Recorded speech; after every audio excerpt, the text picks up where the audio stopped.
भारत की ओर से जिस प्रकार से एक मार्गदर्शन आदरणीय प्रधानमंत्री जी ने पूरे देश को दिया और आज जिस रूप में कोरोना संकट के साथ ही आदरणीय प्रधानमंत्री जी ने जो एक मंत्र जानवी और जहानवी का पूरे देश को दिया और इसके बाद देश के अंदर कामगार और श्रमिकों के लिए जिन योजनाओं को आगे बढ़ाने का अपना मार्गदर्शन दिया था, उसी क्रम में आज उत्तर प्रदेश आत्मनिर्भर उत्तर प्रदेश के अंतर्गत प्रदेश के कामगार और श्रमिकों के लिए इस योजना का शुभारंभ के लिए आदरणीय प्रधानमंत्री जी के मार्गदर्शन में कार्य कर रहा है। इसके अंतर्गत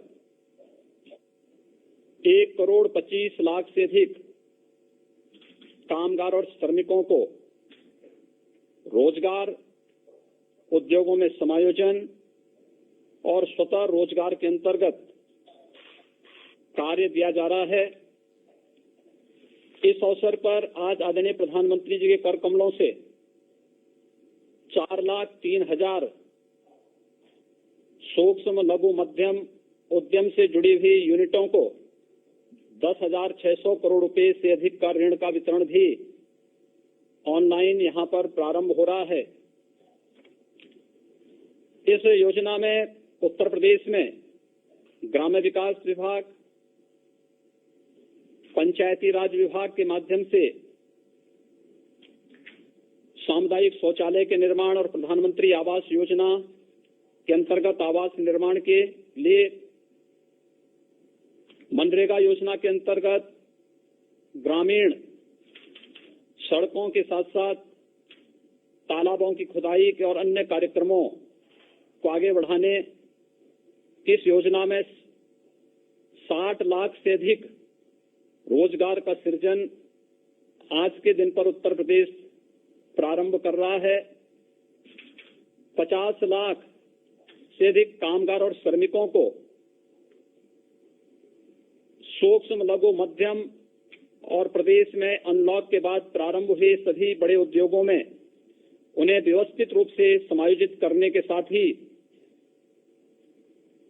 महिला आजीविका समूह के माध्यम से स्वयं सहायता समूहों को फार्मर्स प्रोड्यूसर्स ग्रुप के अंतर्गत 5 लाख से अधिक कामगार और श्रमिकों के सफलतापूर्वक नियोजन, केंद्र और राज्य सरकार के द्वारा संचालित विभिन्न प्रकार की जो राजमार्ग की परियोजनाएं हैं, एक्सप्रेसवेज हैं, प्रधानमंत्री ग्रामीण सड़क योजना है, प्रधानमंत्री कृषि सिंचाई योजना के अंतर्गत संचालित सिंचाई की परियोजनाएं हैं, वृक्षारोपण के बृहद कार्यक्रम के साथ ही ग्राम्य विकास और नगर विकास के अंतर्गत संचालित विभिन्न कार्य योजनाओं में, विभिन्न परियोजनाओं में 10 लाख से अधिक श्रमिकों और कामगारों को नियोजन करने और आत्मनिर्भर भारत के अंतर्गत 2,68,000 एमएसएमई इकाइयों को 6,565 करोड़ रुपए का ऋण, 1,35,000 नई इकाइयों को 4,034 करोड़ रुपए का ऋण वितरण करने के साथ ही उत्तर प्रदेश के परंपरागत कारीगरी विश्वकर्मा श्रम सम्मान के अंतर्गत 5,000 से अधिक कारीगरों को टूल किट का वितरण भी आज इस कार्यक्रम में आदरणीय प्रधानमंत्री जी के कर कमलों से यहां पर इस योजना का शुभारंभ किया जा रहा है।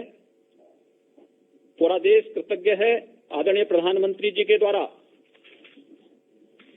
वैश्विक महामारी के दौरान जो समयबद्ध ढंग से फैसला लिया गया और उसके उपरांत अकेले उत्तर प्रदेश में 35,92,000 से अधिक प्रवासी कामगार और श्रमिकों की सकुशल वापसी का कार्यक्रम जिस व्यवस्थित तरीके से श्रमिक एक्सप्रेस के माध्यम से संपन्न हुआ, इसके साथ ही आदरणीय प्रधानमंत्री जी ने शुरू से ही इस बारे में फोकस किया था कि इन सभी श्रमिकों का अगर स्किल मैपिंग भी समयबद्ध ढंग से हो जाए तो मुझे बताते हुए प्रसन्नता है कि प्रदेश में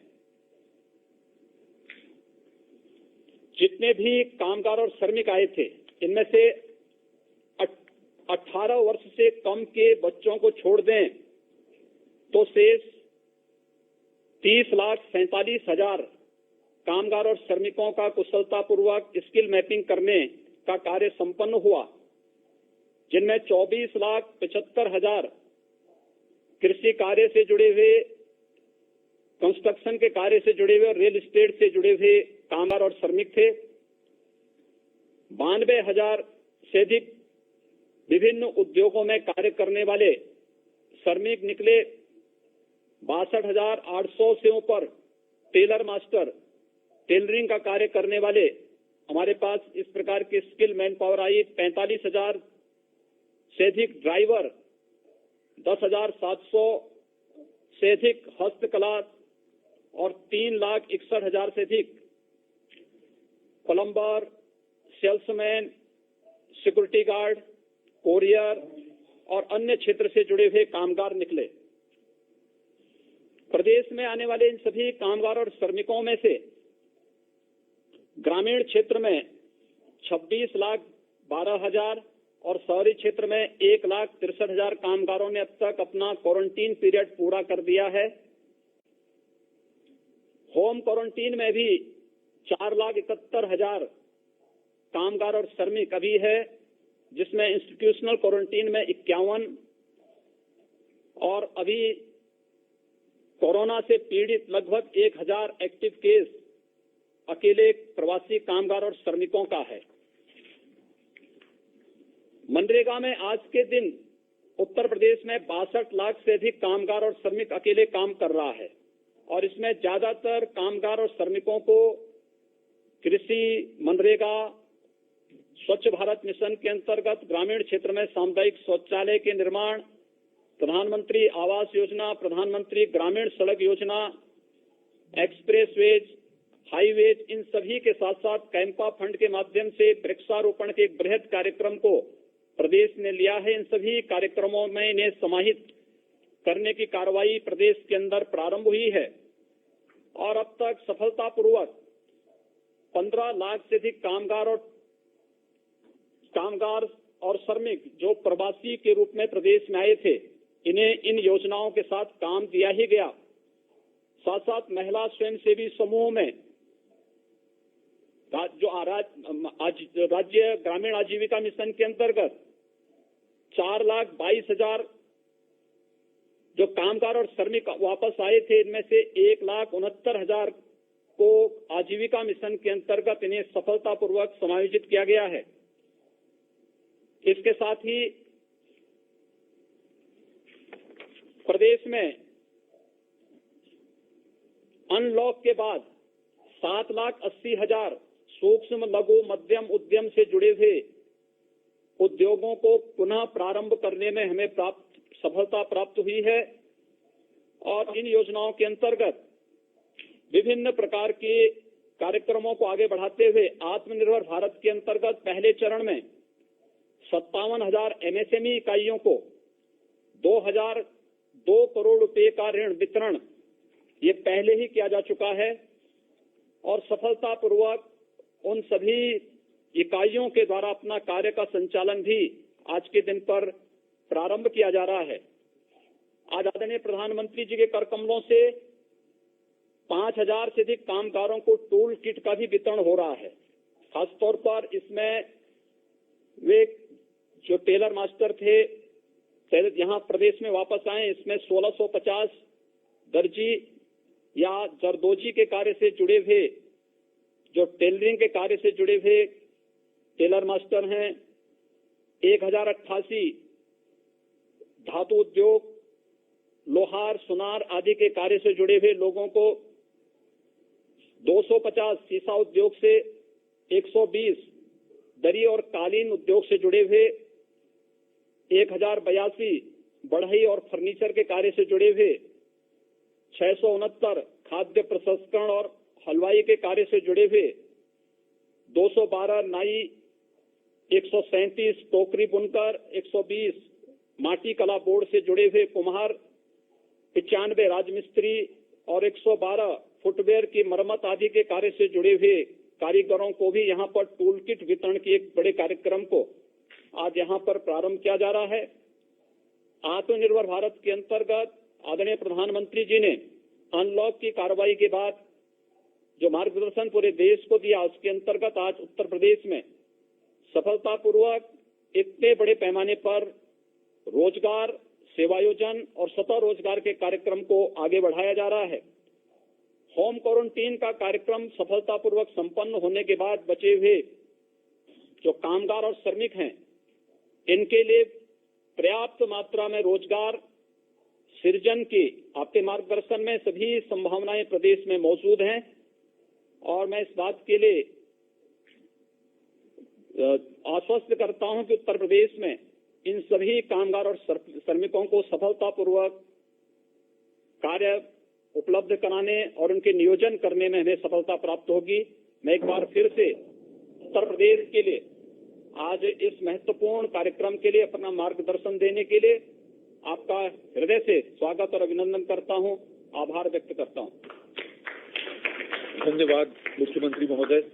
माननीय प्रधानमंत्री जी से मैं अनुरोध करूंगा कि कृपया रिमोट द्वारा अनावरण कर आत्मनिर्भर उत्तर प्रदेश रोजगार अभियान का शुभारंभ करें।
वैश्विक महामारी कोरोना के विरुद्ध माननीय प्रधानमंत्री श्री नरेंद्र मोदी जी के नेतृत्व में पूरा देश एकजुट होकर लड़ाई लड़ रहा है।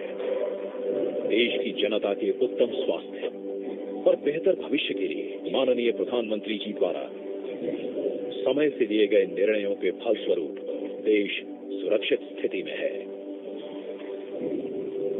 माननीय मुख्यमंत्री योगी आदित्यनाथ जी ने श्रमिकों की सुरक्षित वापसी के लिए रेल मंत्रालय भारत सरकार से विशेष अनुरोध कर श्रमिक स्पेशल ट्रेनों का संचालन कराया और अन्य राज्यों से श्रमिकों की निशुल्क घर तक सुरक्षित वापसी कराई।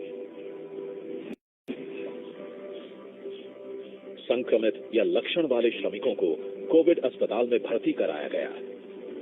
शेष श्रमिकों को राशन किट के साथ परिवहन निगम एवं प्राइवेट बसों द्वारा उनके गृह जनपदों में निगरानी समितियों की देखरेख में भेजा गया, जहां उनका दोबारा मेडिकल परीक्षण कराया गया।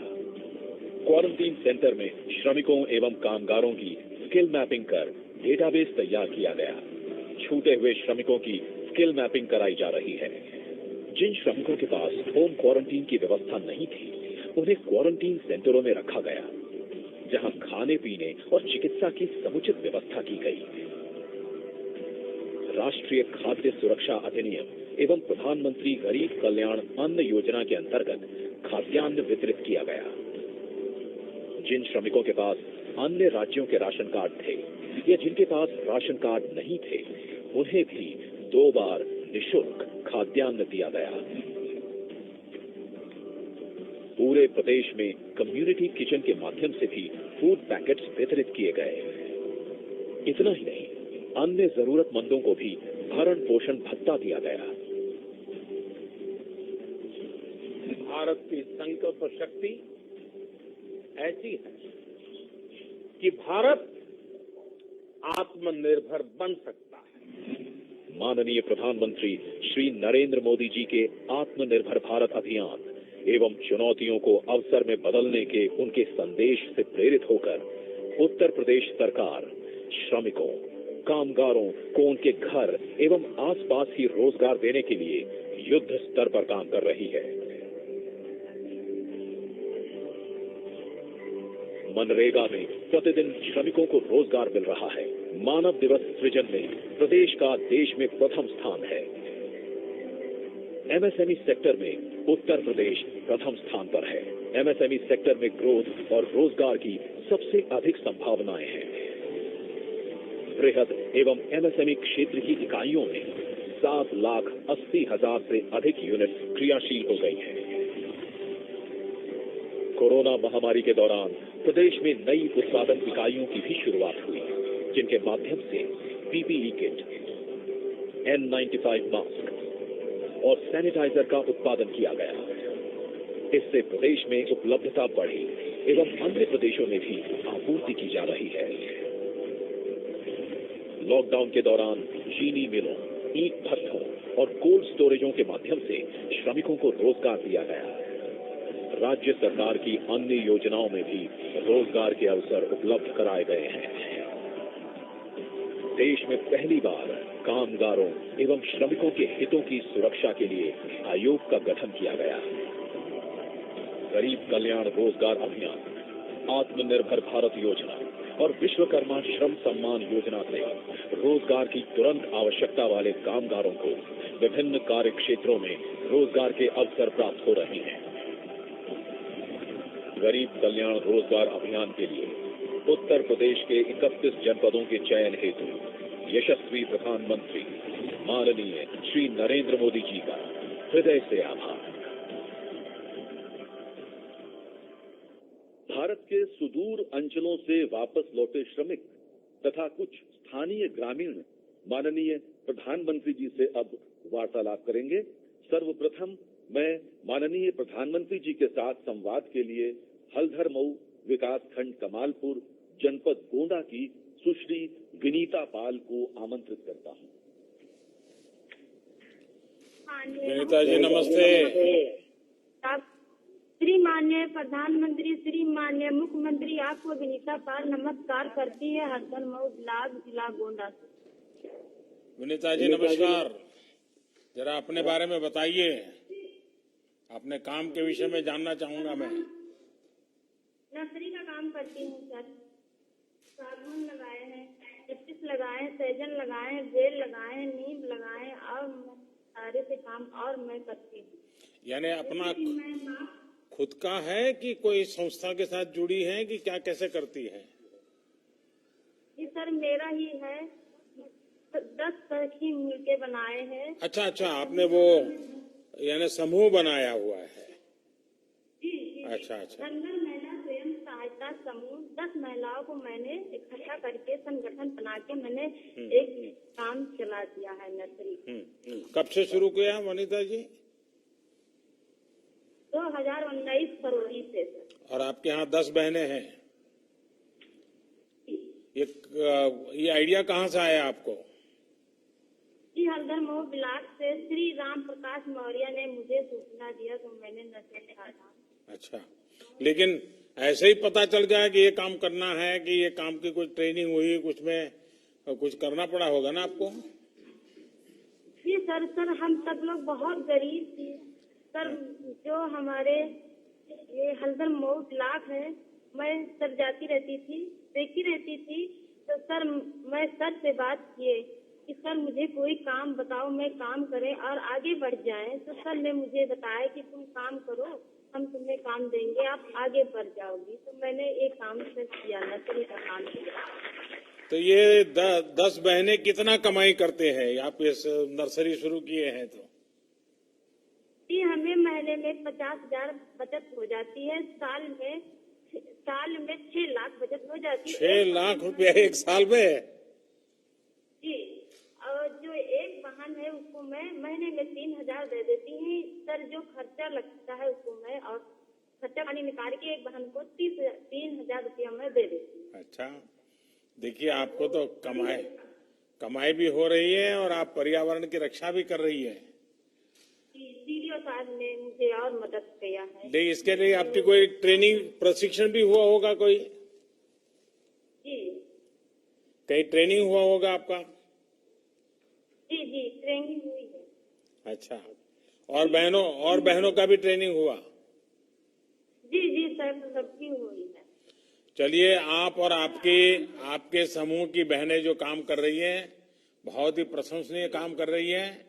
और आपने एक प्रकार से अपने गांव में इन 10 परिवारों को आत्मनिर्भर बनाने का जो बीड़ा उठाया है और 6 लाख रुपए जितनी आमदनी करती हैं आप, मैं आपको बहुत बधाई देता हूं और आप बहुत प्रगति करें, मेरी आपको शुभकामनाएं हैं।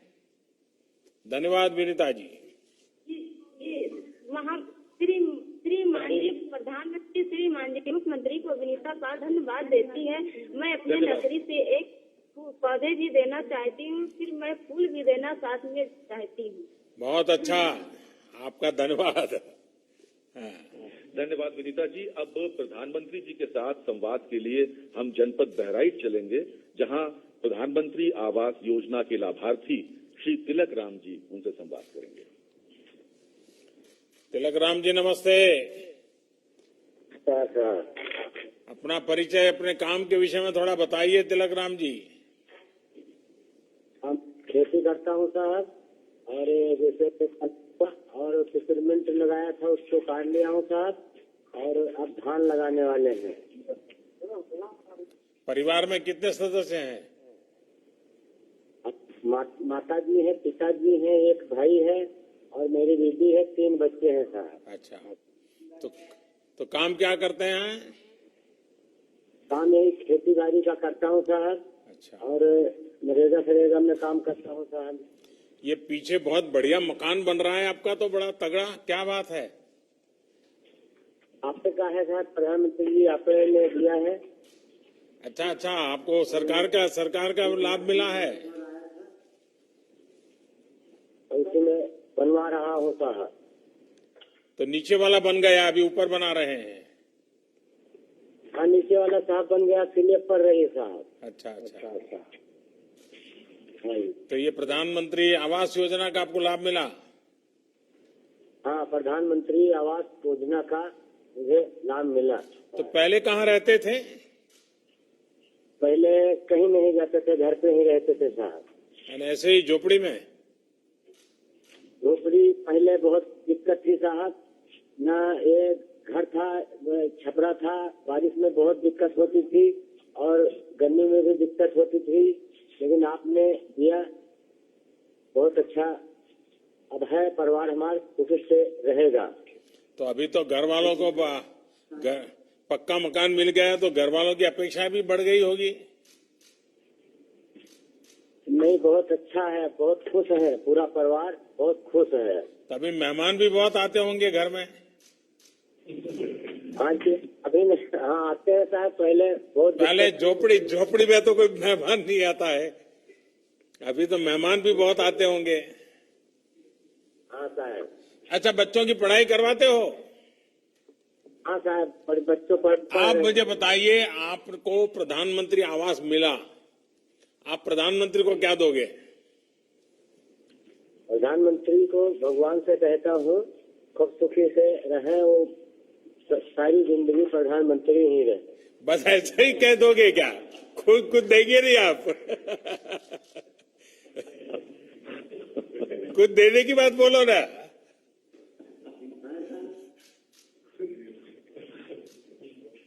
अच्छा, मैं मांगता हूं, देंगे आप? पक्का देंगे?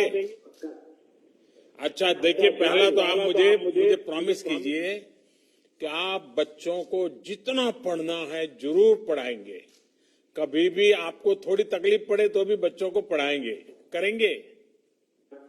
पढ़ाएंगे साहब, पढ़ाते हैं। पक्का? पक्का साहब। और हर साल मुझे चिट्ठी लिख के बताओगे कि भाई बच्चे अब यहाँ इस क्लास में आए, इतना मार्क लाए हैं, ऐसा बताओगे? बताएंगे साहब। तो ये वादा पूरा करना है आपको। पूरा करेंगे सर। देखिए, हमने आपको ये आवाज दिया, सरकार की योजना से आपको लाभ मिला, तो देश की भलाई के लिए आपको भी अपने बच्चों को पढ़ाना चाहिए। पढ़ाएंगे साहब, पढ़ रहे हैं। चलिए, मेरी आपको बहुत शुभकामना है और आपकी माता जी के यहाँ से दर्शन हो रहे हैं, मैं उनको प्रणाम करता हूँ। माँ के आशीर्वाद मिले ताकि हम सब अच्छा काम करें। चलिए, बहुत बहुत धन्यवाद भैया। जिला सिद्धार्थनगर के कोडरा ग्राम पंचायत में लॉकडाउन के दौरान 693 श्रमिक वापस लौटे हैं। इन्हीं में से एक श्री कुर्बान अली जी अब प्रधानमंत्री जी के साथ वार्तालाप करेंगे। कुर्बान अली जी, नमस्ते। सर, प्रधानमंत्री जी और मुख्यमंत्री जी को मेरा नमस्कार। नमस्कार। ये पीछे जगदम्बी प्रसाद बड़ा गुस्सा करते होंगे, उनको नाराजगी होती है कि देखो ये हमारे यहाँ का कुर्बान अली तो बात कर रहा है, लेकिन मुझे बात करने का मौका नहीं मिल रहा है। कहिए कुर्बान अली, क्या करते हैं आप कल? सर, मेरा नाम कुर्बान अली है, मैं कोडरा ग्राम जिला सिद्धार्थनगर से बोल रहा हूँ। मैं मुंबई में राजमिस्त्री का काम करता था। लॉकडाउन के दौरान मैं और मेरा छोटा भाई गांव वापस लौट कर आए। प्रधानमंत्री जी को मैं आभार व्यक्त करना चाहता हूँ कि गांव वापस आने के बाद मुझे और मेरे भाई को और मेरे गांव में जितने लोग आए हैं सबको राशन किट भी दिया गया और 1000 रुपया भी दिलाया गया, जिससे हमें बहुत खुशी हुई। और राज्य सरकार को हमारे हुनर के मुताबिक हमारे ही गांव में हमें काम भी दिलाया गया, जिससे मैं राज्य सरकार और प्रधानमंत्री जी को आभार व्यक्त करना चाहता हूँ। तो कुर्बान अली जी, इस बार तो ये कोरोना के कारण आप मुंबई छोड़ करके घर आ गए, तो रमजान का महीना भी तो घर में सबके साथ मनाया होगा? नहीं सर, 15 मई में हम लोग मुंबई में थे। अच्छा अच्छा। लॉकडाउन में मुंबई से 12 मई को मैं अपने गांव वापस प्राइवेट बस से गांव वापस आ गया। अच्छा, तो अभी गांव में क्या करते हैं? आप वापस आए हैं तो? सर, गांव वापस आने से पहले मेरा मेडिकल जांच हुआ और 21 दिन होम क्वारंटीन में भी रखा गया। मैं और मेरा छोटा भाई गांव पे प्राइवेट में काम करते थे और यहाँ पे प्रधान जी हमारे सामुदायिक शौचालय बनवा रहे हैं, जिसमें हमें हमारे भाई को राजमिस्त्री का काम भी दिलाया गया। और आगे बोले प्रधान जी की राज्य सरकार द्वारा जैसे और काम भी मिलेगा, जैसे प्राइमरी की मरम्मत और गांव में घर घर शौचालय भी बनाए जाएंगे। हमें वहाँ पे राजमिस्त्री का काम भी दिलाया गया। राजमिस्त्री की हमारी ट्रेनिंग भी शुरू हो गई है, जिनका सर्टिफिकेट हमें दिलाया गया है।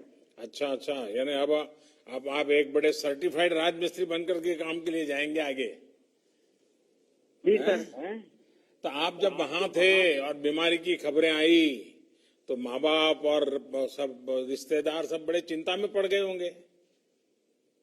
सर, लॉकडाउन के समय हम भी घबरा गए थे, लेकिन आपने ट्रेन भी चलाई और घर वाले थोड़ा खुशी भी हो गए कि ये रमजान का दिन भी था और ईद भी करीब थी, इसलिए घर वाले बोले 12 मई को प्राइवेट गाड़ी से हम लोग घर चले आए, अपने परिवार के साथ ईद भी यहाँ पे मनाई। चलिए, तो सब माँ बाप भाई बहन सब खुश हो गए आप आ गए तो? सब यहाँ पे सभी खुशी है। लेकिन अभी तबीयत संभालते हो कि नहीं संभालते हो? बड़े बहादुर बन करके ऐसे ही घूम रहे हो? नहीं सर, यहाँ पे आके बहुत खुश हूँ। यहाँ पे रोजगार भी हमको दिलाया गया, यहाँ पे भी हम काम भी कर रहे हैं। हाँ। चलिए, मेरी आपको बहुत शुभकामना है और आप अपना परिवार स्वस्थ रहे कुर्बान अली जी। और कौन है? अब मैं अहमदाबाद से वापस लौटे, गोरखपुर को वापस लौटे श्री नागेंद्र सिंह जी को आमंत्रित करता हूं। इन्होंने गोरखपुर लौटकर मुद्रा ऋण के माध्यम से डेयरी का काम प्रारंभ किया है। मतलब कि आप योगी जी के गांव के हैं और मेरे गांव में रहते थे? नमस्कार। नागेंद्र जी कहाँ रहते थे अहमदाबाद में? राजू नगर सर। हैं? राजू नगर। राजू नगर। अच्छा, कितने साल रहे वहाँ? मेरे चाचा जी रहते हैं वहीं पर। अच्छा अच्छा, चाचा जी के पास रहते थे? जी सर। क्या काम करते थे वहाँ? स्टील बर्तन का काम सर। अच्छा, तो ये सीखा कहाँ आपने स्टील बर्तन का इतना बड़ा वो तो काम बड़ा महत्वपूर्ण होता है। सर वहीं चाचा के लड़के कराते थे, वहीं सिखाते थे। अच्छा अच्छा अच्छा। तो आप वापस कैसे आ गए? सर लॉकडाउन चल गया तो क्या करें वहाँ पर, अरे अहमदाबाद तो बहुत बढ़िया है। कंपनी बंद हो गई थी सर। अच्छा, यहाँ माँ भी चिंता करती होंगी, रिश्तेदार चिंता करते होंगे कि भाई बीमारी में तुम कहीं मत रहो, घर चले आओ, ऐसा हुआ होगा। इसलिए चले आए सर। हाँ। तो बीमारी का इतना डर कैसे लग गया? वैसे ही बीमारी है सर ये। तो अभी डर है कि अभी डर निकल गया? अभी पूरा डर है। अच्छा, तो अहमदाबाद से निकले कैसे आप? ट्रेन से सर। अच्छा, ये जो श्रमिक ट्रेन था उससे आ गए? जी सर। अच्छा, तो अब क्या मन करता है यहाँ? यहाँ सर हम ईपी बड़ौदा ईपी बैंक से हमने लोन लिया था। लोन लिया है आकर के? जी सर। किस रोजगार के लिए। किस चीज के लिए लोन लिया? डेयरी खोलने के लिए। अच्छा, कितना लोन लिया है? 1 लाख सर। 1 लाख रुपया? जी सर। तो आपको दे दिया बैंक वालों ने? हाँ सर। आपने डरा दिया होगा उनको कि मैं अहमदाबाद से आता हूँ, मोदी जी के गांव से आता हूँ, 1 लाख रुपया देना पड़ेगा, ऐसा किया था क्या? नहीं सर, पहले तो मैं लॉकडाउन में यहाँ तो प्राइमरी स्कूल में भी रहता था। हाँ, लॉकडाउन का पालन करके ही गया था। तो क्या किया 1 लाख रुपए का? मैंने भैंस खरीदा। भैंस खरीदा? तो जी क्या सर। क्या योजना क्या है आपकी? डेयरी का सर। डेयरी का? तो अभी भैंस दूध देती है? हाँ सर, देती है 10 किलो। कितना दूध बेचते हैं आप? 7 किलो दूध हम बेचते हैं सर। कितनी कमाई होती है? 365 रुपया। अच्छा, यानी हर दिन का 365 रुपया? जी सर। अच्छा, और वहाँ अहमदाबाद में कितना कमाते थे? वहाँ तो सर वही पड़ जाता था 8,000 7,000। तो आप गांव में आए, भैंस लाए और ज्यादा कमाने लग गए, तो आपको तो कोरोना फायदे में गया जी सर। है। आपने आपत्ति को अवसर में पलट दिया। बस हमें आपसे ही सीखना है, सब सरकारों को यही सीखना है कि देखिए हमारे नगेंद्र जी ने आपत्ति को कैसे अवसर में पलटा, हम भी आपत्ति में से अवसर कैसे ढूंढे। तो अभी क्या करोगे? एक ही भैंस से चलाओगे? डेयरी करना है तो भैंस तो ज्यादा चाहिए। हमको सर इससे मिलेगा तो और उन्नति, हम और 3 से 4 बढ़ा सकते हैं डेयरी। अच्छा, तो अभी बैंक को पैसा वापस देने होता है, वो रेगुलर देते हो? देते हैं। तो बैंक दूसरे पैसे देने के लिए तैयार है? हाँ सर। अच्छा, चलिए, मेरी आपको बहुत शुभकामनाएं, लेकिन मैं 1-2 बात बताना चाहूंगा। आपने भैंस रखी है, कभी कभी क्या होता है हमारे यहाँ क्या खिलाना उसका ज्ञान नहीं होता है, और ज्यादातर घर की महिलाएं ही ये पशुपालन करती हैं। अब जैसे भारत सरकार ने 13,000 करोड़ रुपया खर्च करके पशुओं के फूट टू माउथ डिसीज का टीकाकरण का काम शुरू किया है। आप सबसे पहले ये टीकाकरण करवा दीजिए। उसी प्रकार से भारत सरकार ने पशुपालकों के लिए भी, जैसे किसान क्रेडिट कार्ड होता है, पशुपालकों के लिए भी किसान क्रेडिट कार्ड निकाला है। आप वैसा किसान क्रेडिट कार्ड ले लीजिए और उससे आप आगे का कर्ज लीजिए, तो उसमें थोड़ा आपको मदद ज्यादा मिल जाता है। तो ये भी आप जरूर कीजिए। तो पशु का आहार की चिंता करनी चाहिए, पशु को बीमार नहीं होने देना चाहिए। ज्यादातर क्या होता है कि हम लोग दूध देता रहता है, हमें पता ही नहीं होता है कि पशुधन का जितना महात्म्य बढ़ाओगे ना, आपको अच्छा होगा। और उसका जो मलमूत्र है उससे भी अच्छा फर्टिलाइजर बना करके बेच सकते हैं आप, उससे भी कमाई कर सकते हैं। तो करेंगे?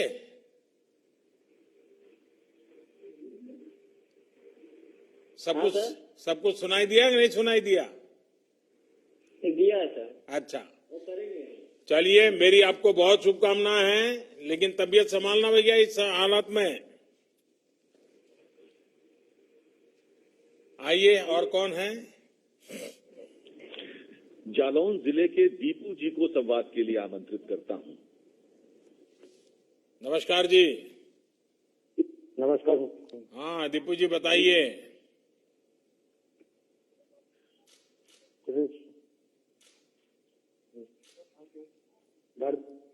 डकोर जालौन से। आपके यहाँ से आवाज कम आ रही है दीपू जी। डकोर जालौन से बोल रहा हूँ दीपू। हाँ जालान से बोल रहे हैं। क्या कर रहे हैं दीपू जी? कोई हैदराबाद में काम करते थे। हैदराबाद में? तो आपको तो दीपू गारू बोलना पड़ेगा। हैदराबाद में काम करते थे। तो आपको दीपू गारू बोलना पड़ेगा मुझे। लॉकडाउन की वजह से आ गया घर पे। नहीं दीपू जी, पहले मेरे एक सवाल का तो जवाब दीजिए। आप हैदराबाद में थे, आंध्र में थे, तो आपको तो अब दीपू गारू कहते होंगे लोग। सुनाई देता है आपको? हाँ सर। हाँ अच्छा बताइए क्या करते थे वहाँ? क्या करते थे? इंसुलेशन का काम करते थे सर।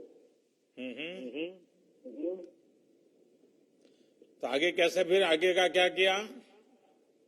और लॉकडाउन लग गया इसलिए सर गांव घर पर आ गया। और अभी यहाँ क्या कर रहे हैं? बुंदेलखंड एक्सप्रेस में काम कर रहा हूँ सर। अच्छा, तुरंत काम मिल गया आकर के? 1 महीने बाद मिला था सर। अच्छा, तो हैदराबाद में जितना कमाते थे उतना कमाते हैं कि कम कमाते हैं? नहीं, बराबर कमाते सर। उधर बराबर कमाते हैं। हाँ सर। अच्छा, और ये सारे नियमों का पालन करते हैं? हाँ साहब करते हैं। हाँ देखिए, ये जो बुंदेलखंड एक्सप्रेस वे जो है ना, ये एक प्रकार से इस पूरे इलाके का भाग्य बदलने वाला है। क्योंकि इतना बड़ा एक्सप्रेस वे बनने के बाद वहां डिफेंस कॉरिडोर आने वाला है और नए नए उद्योग आने वाले हैं, और हमारा इलाका जो पानी के बिना तरस रहा था, वहां अब उद्योगों की शुरुआत हो जाएगी।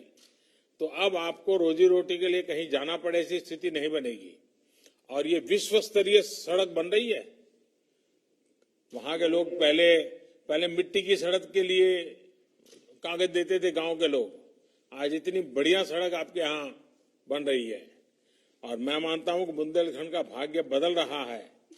चलिए दीपू गारू, आपको बहुत शुभकामनाएं भैया। जी सर, धन्यवाद। प्रधानमंत्री जी से वार्तालाप के क्रम के अंत में कबीरदास जी की नगरी संत कबीर नगर से 2 लाभार्थी माननीय प्रधानमंत्री जी से संवाद हेतु जुड़ रहे हैं। पहले श्री रामचंद्र जी को आमंत्रित करता हूं। रामचंद्र जी नमस्ते। प्रणाम। नमस्कार भैया, बताइए। मैं ओडीओपी के तहत जिला संत कबीर नगर का मैं एक अस्थायी निवासी हूं सर, और मुझे ओडीओपी के योजना के अंतर्गत मुझे 11 लाख रुपए का लोन स्वीकृत हुआ है। अच्छा, होजरी उद्योग के लिए सर। तो पहले से आप करते थे होजरी उद्योग? जी सर, छोटे रूप में करते थे। और उसमें अभी आपको 11 लाख रुपए मिल गया? जी। अच्छा, तो फिर आपको आश्चर्य हुआ होगा, 11 लाख इतना बड़ा पैसा कैसे आ गया और क्या करेंगे, कैसा रहेगा? आश्चर्य हुआ, कब ऑनलाइन हुआ, कब मेरे खाते में आ गया, और इतना बड़ा मतलब मैं उद्योग को विस्तार कर दिया, बड़ा कर लिया। अभी क्या कर लिया आपने? 4 बाहर से आए थे कामगार लोग, उनको मैं अपने किए रख लिया हूँ। काम कराते 3 पहले के थे, 1 हमारे घर के हैं। तो 8 लोग काम करते हैं? 8 लोग। तो आप 8 लोगों का पेट भरते हैं?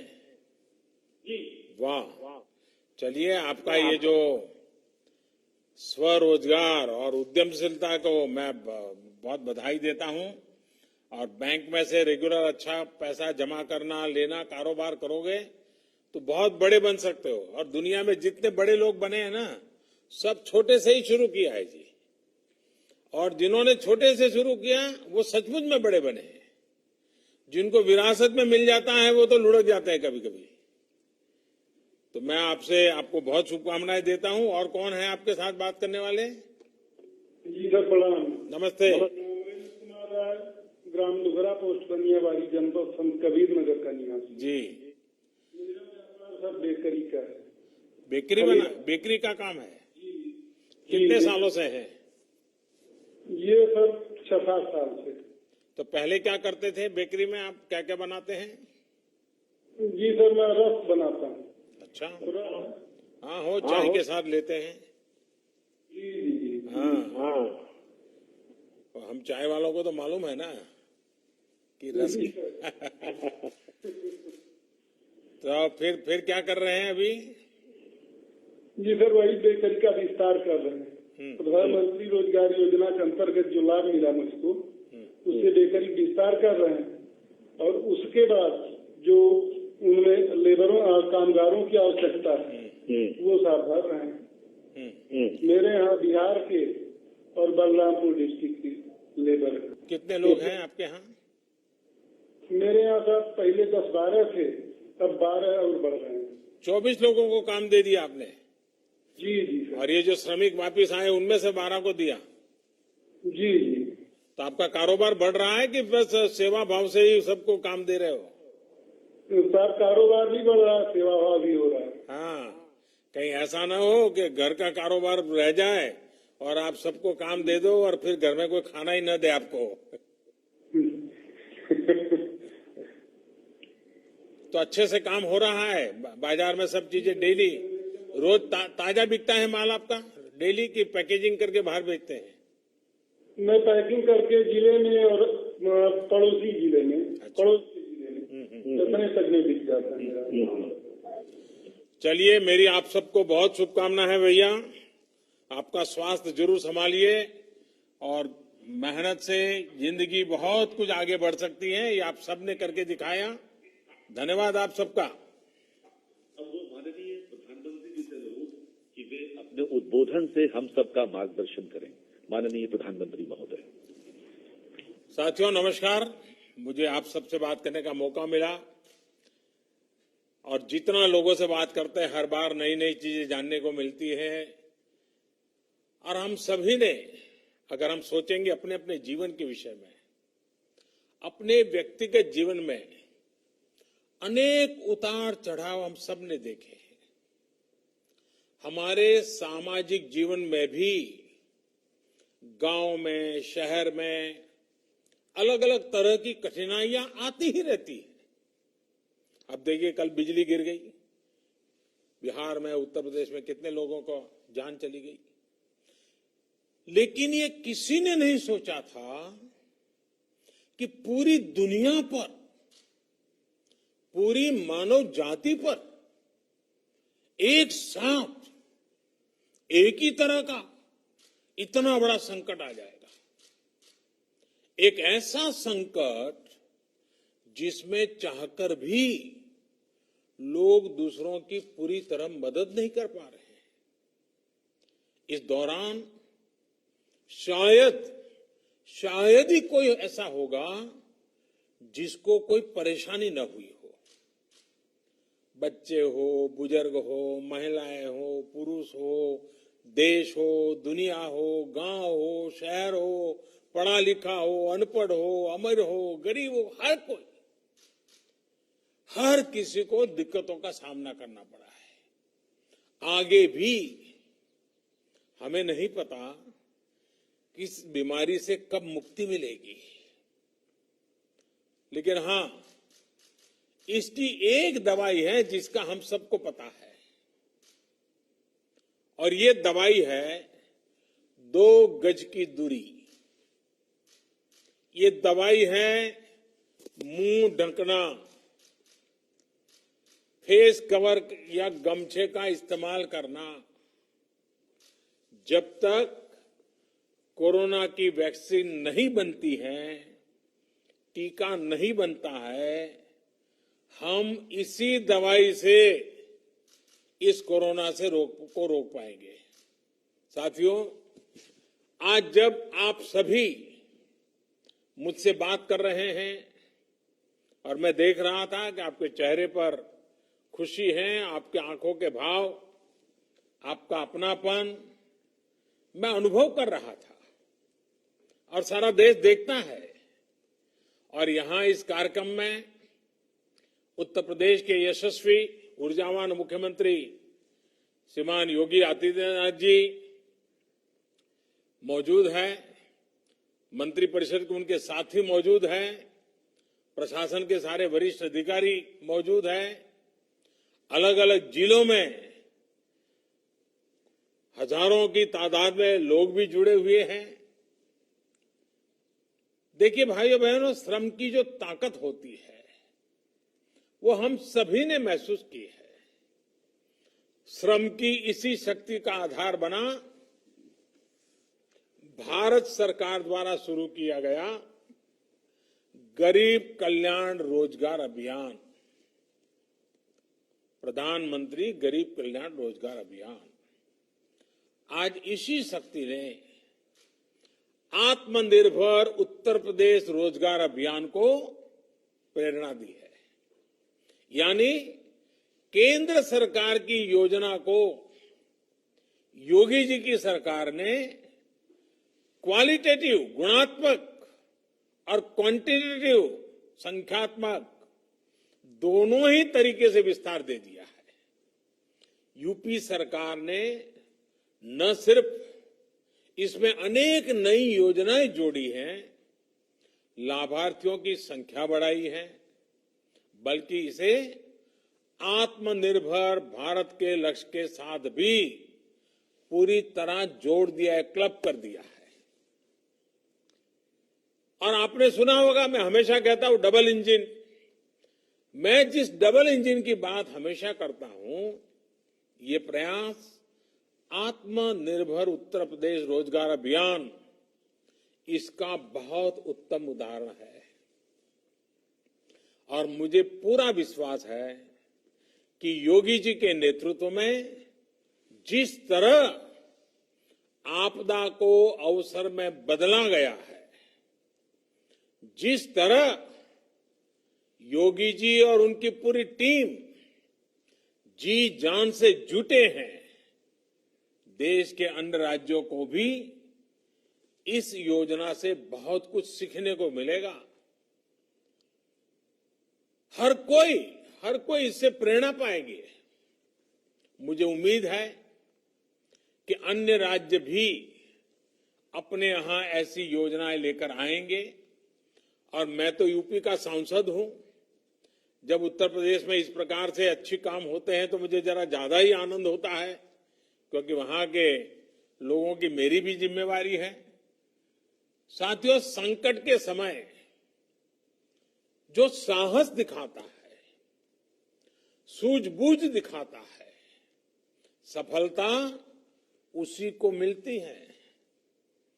आज जब दुनिया में कोरोना का इतना बड़ा संकट है, तब उत्तर प्रदेश ने जो साहस दिखाया, जो सूझबूझ दिखाई, जो सफलता पाई, जिस तरह कोरोना से मोर्चा लिया, जिस तरह स्थितियों को संभाला, मैं सच कहता हूं अभूतपूर्व है, प्रशंसनीय है। इसके लिए मैं उत्तर प्रदेश के 24 करोड़ नागरिकों की सराहना करता हूं। इन उत्तर प्रदेश के सभी मेरे भाइयों बहनों को मैं आज विशेष रूप से नमन करता हूं। आपने जो काम किया है वो पूरी दुनिया के लिए एक मिसाल है। उत्तर प्रदेश के आंकड़ों में दुनिया के बड़े बड़े एक्सपर्ट्स को चकित कर देने की अद्भुत क्षमता है। चाहे यूपी के डॉक्टर हो, पैरामेडिकल स्टाफ हो, सफाई कर्मचारी हो, पुलिस कर्मी हो, आशा आंगनवाड़ी कार्यकर्ता हो, बैंक और पोस्ट ऑफिस के साथी हो, परिवहन विभाग के साथी हो, श्रमिक साथी हो। ये लिस्ट इतनी लंबी है, शायद मैं सबके नाम बोल नहीं पाऊंगा, लेकिन हर किसी ने पूरी निष्ठा से साथ अपना योगदान दिया है। योगी जी और उनकी पूरी टीम चाहे जनप्रतिनिधि हो या फिर कर्मचारी हो, आप सभी ने बहुत उत्तम काम किया है, सराहनीय काम किया है। आप सभी ने मिलकर यूपी को जिस मुश्किल स्थिति में संभाला है,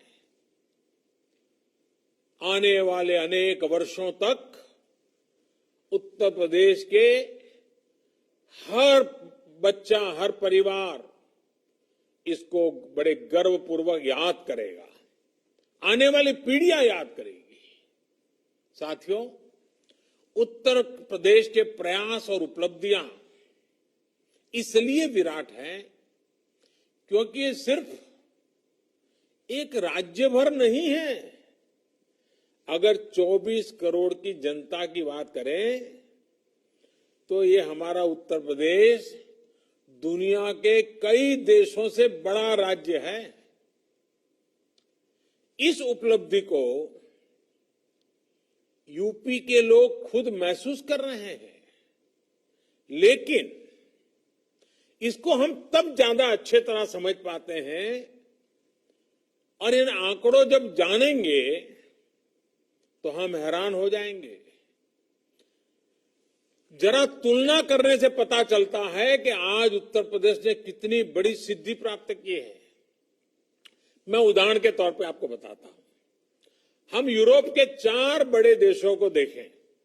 मैं यूरोप के 4 देशों का उल्लेख करता हूं।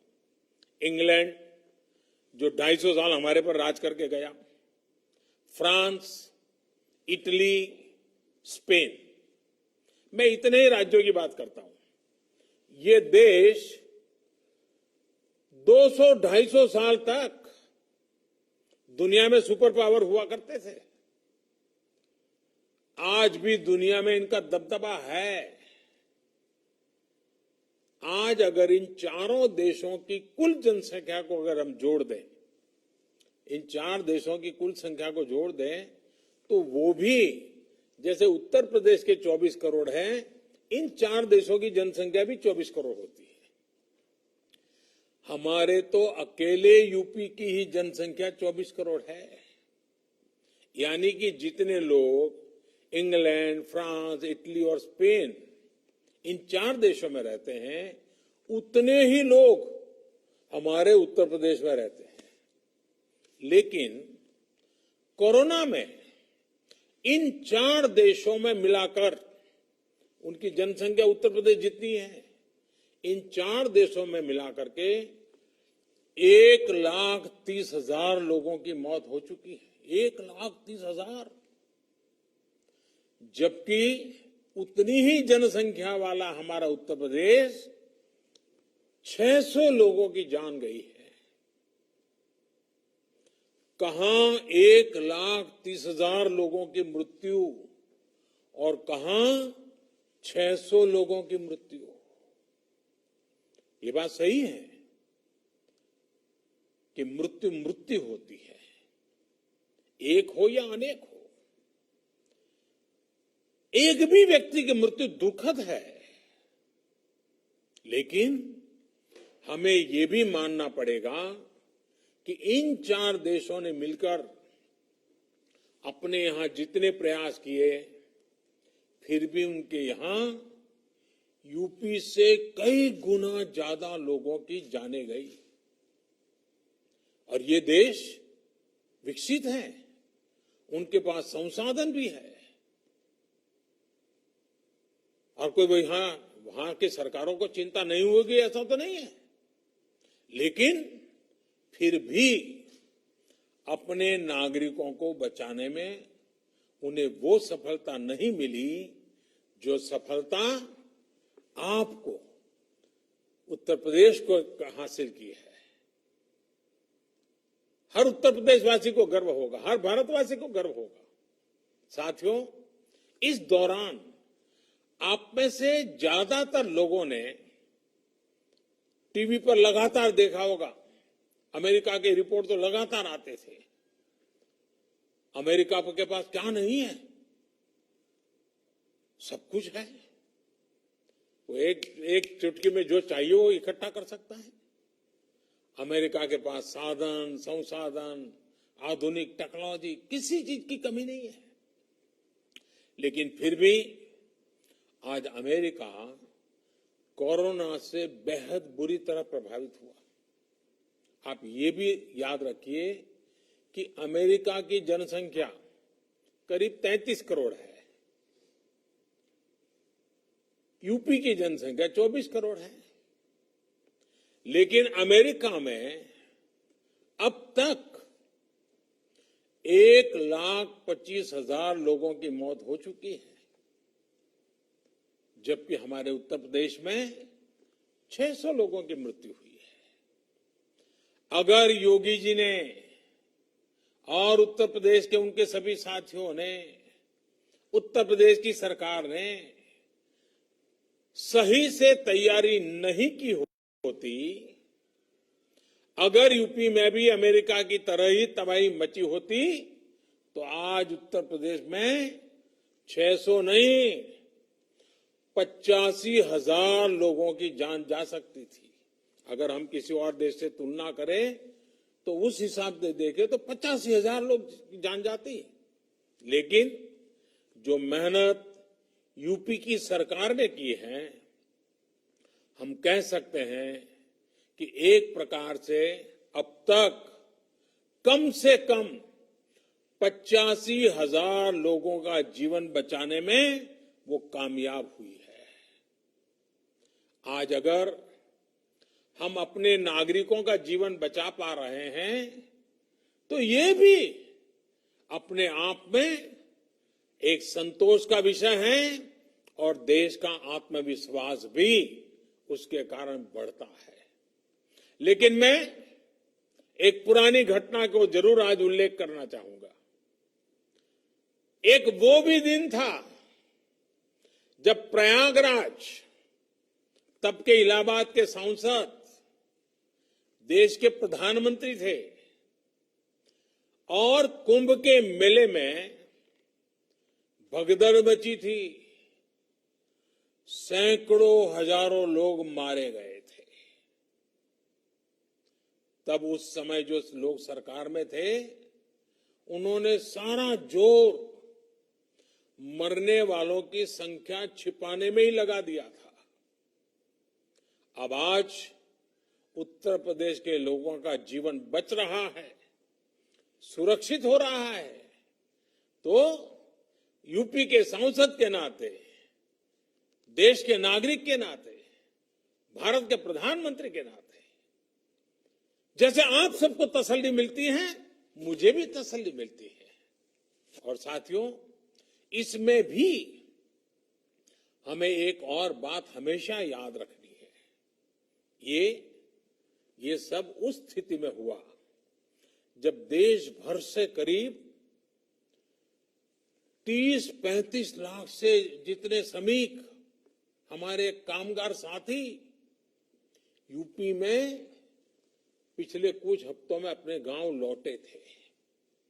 सैकड़ों श्रमिक स्पेशल ट्रेनों को चलवाकर यूपी सरकार ने मुश्किल में फंसे अपने लोगों को वापस बुला लिया था। दूसरे राज्यों से आए इन साथियों से संक्रमण के फैलाव का रिस्क और भी अधिक था, लेकिन उत्तर प्रदेश ने जिस तरह स्थिति को संवेदनशीलता के साथ संभाला, उसने राज्य को एक बड़े संकट से बाहर निकाल लिया। देश की भी बहुत बड़ी सेवा की है उत्तर प्रदेश ने। साथियों, यूपी में 2017 से पहले जो भी सरकारें थी, जो भी व्यवस्थाएं थी, जिस प्रकार से शासन चल रहा था, जिस तरह की सरकारें चला करती थी, उस हालात में हम इन नतीजों की कल्पना भी नहीं कर सकते। पहले वाली सरकारें होती तो अस्पतालों की संख्या का बहाना बनाकर, अस्पताल में बिस्तरों की संख्या का बहाना बनाकर हम चुनौती को टाल देते। लेकिन योगी जी ने ऐसा नहीं किया। योगी जी ने, उनकी सरकार ने हालत की गंभीरता को समझा। उन्होंने समझा कि इतने बड़े देशों की क्या हालत हो रही है, बड़े बड़े समृद्ध देशों की बर्बादी हो रही है, तो उन्होंने बुरा अंदाज लगा लिया और वे देखते हुए उन्होंने और उनकी सरकार ने युद्ध स्तर पर काम किया। क्वारंटीन सेंटर हो, आइसोलेशन की सुविधा हो, इसके निर्माण के लिए पूरी ताकत झोंक दी गई। आप कल्पना से कर सकते हैं,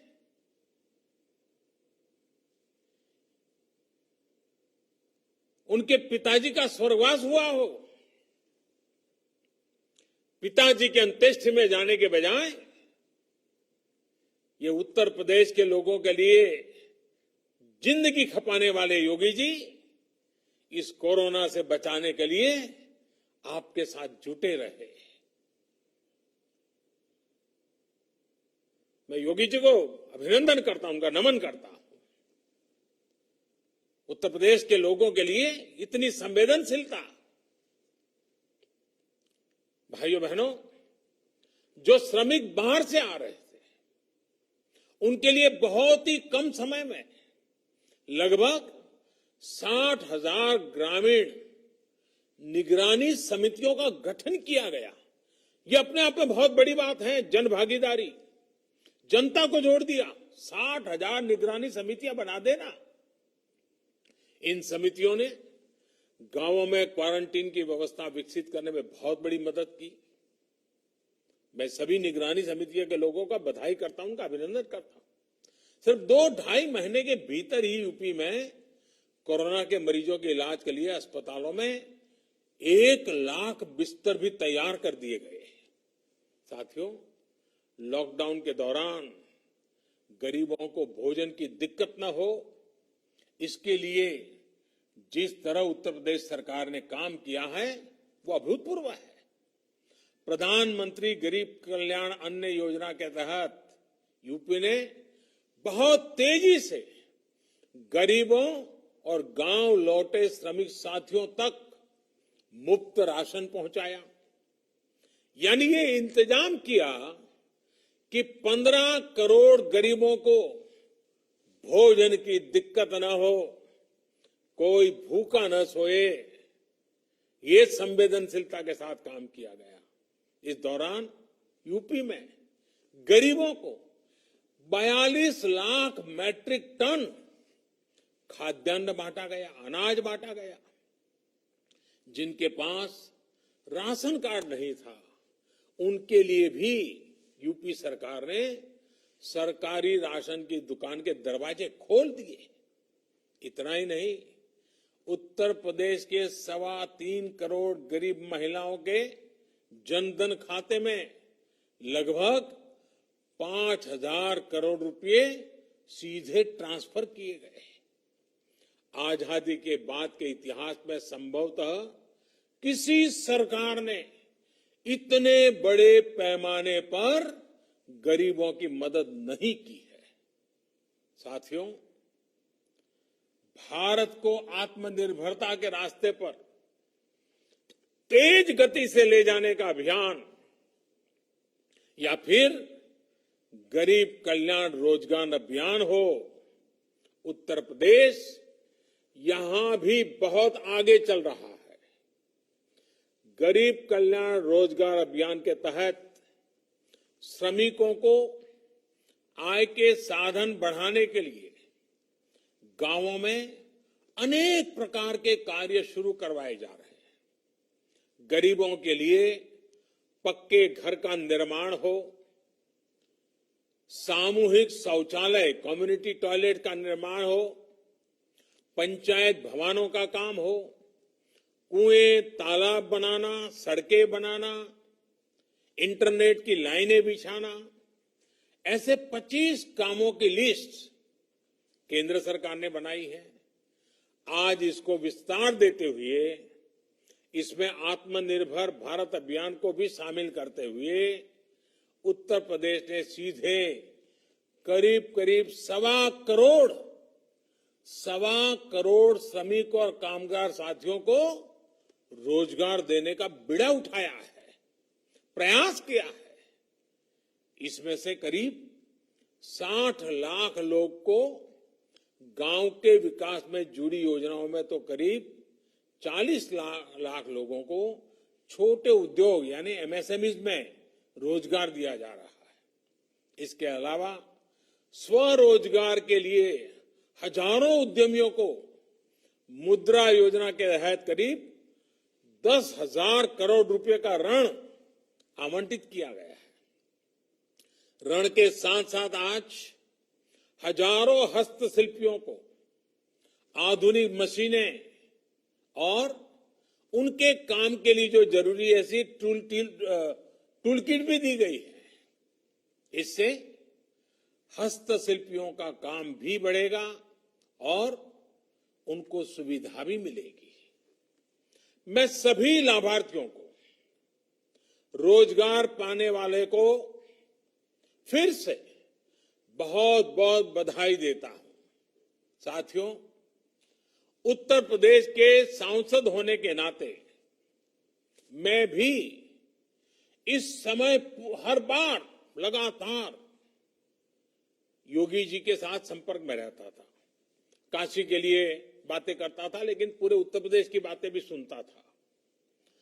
1.25 करोड़ कामगारों की, कर्मचारियों की पहचान करना, 30 लाख से ज्यादा श्रमिकों के कौशल का, अनुभव का डेटा तैयार करना और उनके रोजगार की समुचित व्यवस्था करना, ये दिखाता है कि उत्तर प्रदेश सरकार और उसके सभी मुलाजिम, सभी बाबू कितनी तैयारी की है, कितनी सघन रूप से तैयारी की है, कितनी व्यापक रूप से तैयारी की है।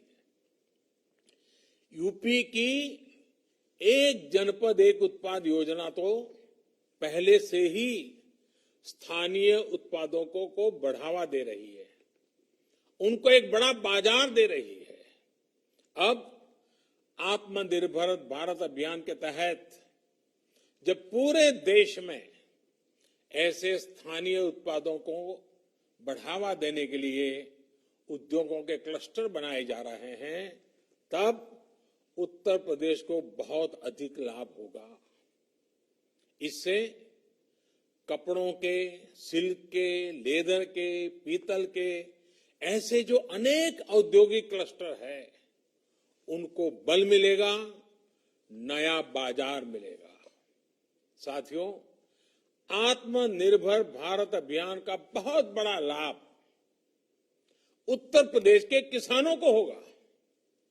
किसानों के हित में, छोटे व्यापारियों के हित में दशकों से 3 बड़े सुधारों की मांग निरंतर हो रही थी। अब जो 3 कानून केंद्र सरकार लेकर आई है, उनसे किसानों को मंडी से बाहर भी अपनी उपज बेचने का अधिकार मिल गया है। यदि हमारा किसान जहां बेहतर दाम मिलेगा, वहीं पर किसान अपना सामान बेचेगा। दूसरा, अब किसान अगर चाहे तो अब बुआई के समय ही अपनी फसल का दाम तय कर सकता है। अब आलू की फसल पैदा करने वाला किसान चिप्स बनाने वाले उद्योग के साथ, आम लगाने वाला किसान मैंगो जूस बनाने वाले के साथ, टमाटर की खेती वाला किसान टमाटर का सॉस बनाने वाले के साथ बुआई के समय ही समझौता कर सकता है, जिससे उसको दाम घटने की चिंता से मुक्ति मिल जाएगी। साथियों, इसके अलावा हमारे पशुपालकों के लिए अनेक नए कदम उठाए जा रहे हैं।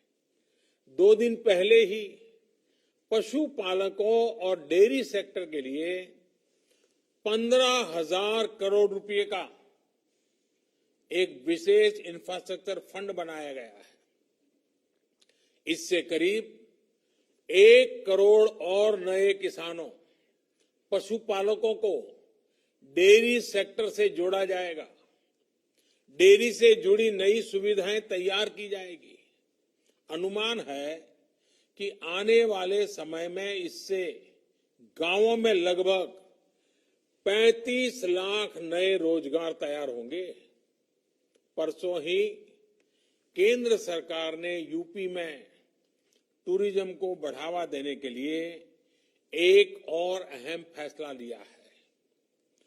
बौद्ध सर्किट के लिहाज से, और ये बहुत महत्वपूर्ण है, बौद्ध सर्किट के लिहाज से अत्यंत महत्वपूर्ण कुशीनगर, इस कुशीनगर एयरपोर्ट को इंटरनेशनल एयरपोर्ट घोषित किया गया है। इससे पूर्वांचल में हवाई कनेक्टिविटी और सशक्त होगी और देश विदेश में भगवान बुद्ध पर आस्था रखने वाले करोड़ों श्रद्धालु अब आसानी से उत्तर प्रदेश आ सकेंगे। इससे भी स्थानीय युवाओं के लिए रोजगार और स्वरोजगार के अनेक अवसर बनेंगे। और ये पर्यटन क्षेत्र की एक विशेषता आप भी जानते हैं, ये क्षेत्र कम से कम पूंजी में अधिक से अधिक लोगों को रोजगार देता है। साथियों, उत्तर प्रदेश हमेशा से भारत के प्रगति पथ का सबसे महत्वपूर्ण हिस्सा रहा है। गांव, गरीब और देश को सशक्त करने के जिस मिशन को लेकर के हम चले हैं, उसमें उत्तर प्रदेश का योगदान यहां बीजेपी की सरकार आने के बाद अब लगातार बढ़ रहा है। बीते 3-3.5 वर्षों में हर बड़ी योजना पर उत्तर प्रदेश ने तेज गति से काम किया है। सिर्फ 3 साल में यूपी में गरीबों के लिए 30 लाख से ज्यादा पक्के घर बनाए गए हैं। सिर्फ 3 साल की मेहनत से यूपी ने खुद को खुले में शौच से मुक्त घोषित किया है। सिर्फ 3 साल में पारदर्शी तरीके से यूपी ने 3 लाख नौजवानों को सरकारी नौकरी दी है। सिर्फ 3 साल के प्रयासों से यूपी में माता मृत्यु दर में 30% की गिरावट आई है। साथियों, बरसों से पूर्वांचल में एन्सेफेलाइटिस महामारी की तरह ये कहर बरपाती थी। अनेक नवजात शिशुओं की दुखद मृत्यु इस बीमारी से हो जाती थी। अब यूपी सरकार के प्रयासों से इस बीमारी के मरीजों की संख्या तो कम हुई है, मृत्यु दर में भी 90% तक की कमी आई है। इसके अलावा मेडिकल कॉलेज हो या फिर आयुष्मान भारत अभियान के तहत दूसरी सुविधाएं, इससे भी यूपी ने प्रशंसनीय काम किया है। बिजली, पानी, सड़क, ऐसी अनेक बुनियादी सुविधाओं में अभूतपूर्व सुधार हुआ है।